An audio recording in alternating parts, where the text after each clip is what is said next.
Pwede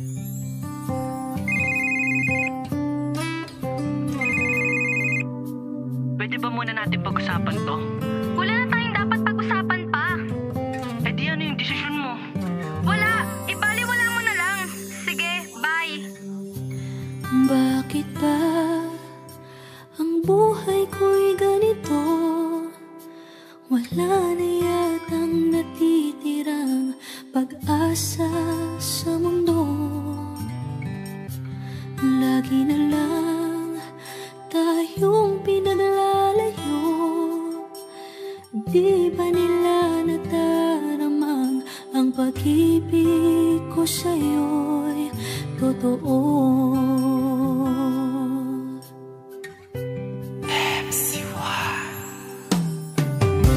Hindi ko na kaya na humanap pa ng iba, pagkat ikaw lang ang tanging sinasamba.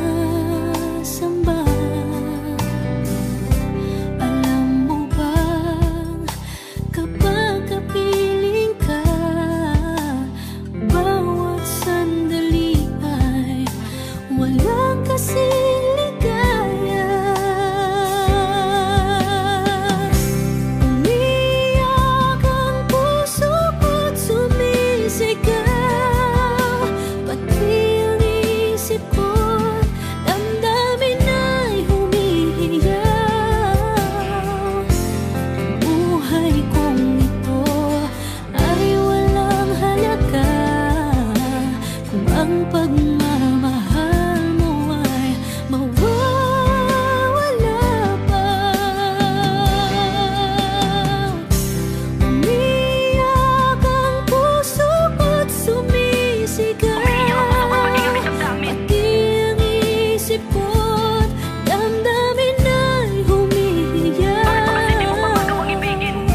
Pagmamahal mo lang ang tanging pag-asa. Hindi ko kayang mabuhay kung lalayo ka. Di ko makakaya na sa akin mawala ka at maglawala ka sa pagmamahal natin dalawa. Pero teka muna, bakit nga ba anak ka sandali eh parang panaginip lang? Mga luha na pumapatak sa mga mata ko, ay alam mo bang hindi ko mapagtakpan? Dahil kasalanan ko ba naman sanay ako sa piling mo, kaya di nakanapanap ko ngayon. Okay ko wala nakalaga kapag nalaman ko sa kanila na may iba ka ng karelasyon. Kakisalungat pa ng tanda na pipilitin ko na makapili, makasama ka hanggang huli. Alakat ay susuong ipipigilin ka pala lang na sa ating dalawa ay tumabi. Pero bakit ba kasi parang di mapakali? Kasalukoy ang pag-ibig ay tuloy ang nalamig. Iiwanan mo na ba, kakalimutan mo na ba mga bata ko sa ating dalawa ay nagpapintig? Pero kung dumating ang kinakatakot ako na hanapan ako, itandaan mo na ngayon na wala akong intensyon kundi ang makasama kita sa isang relasyon. Kahit biglang mabaklas kumalas ang lahat ng ating ginawang simula, sa mga pangyayaring biglang maganap, alam ko na hindi na ako mabibigla. Bakit ba kasi tinatanapan ng Panginoon sa iyong matapat? Umiiyak ang puso ko sa sinapit ay parang di na nga makaangat. Pero kung lahat man ay mawala, ang pag-ibig sa atin lang ay dumaan. Sana tandaan mo na at sana ay malaman mo na pinakamamahal ka na nga ni MC1. Dahil Hindi ko na kaya na humanap pa ng iba, pagkat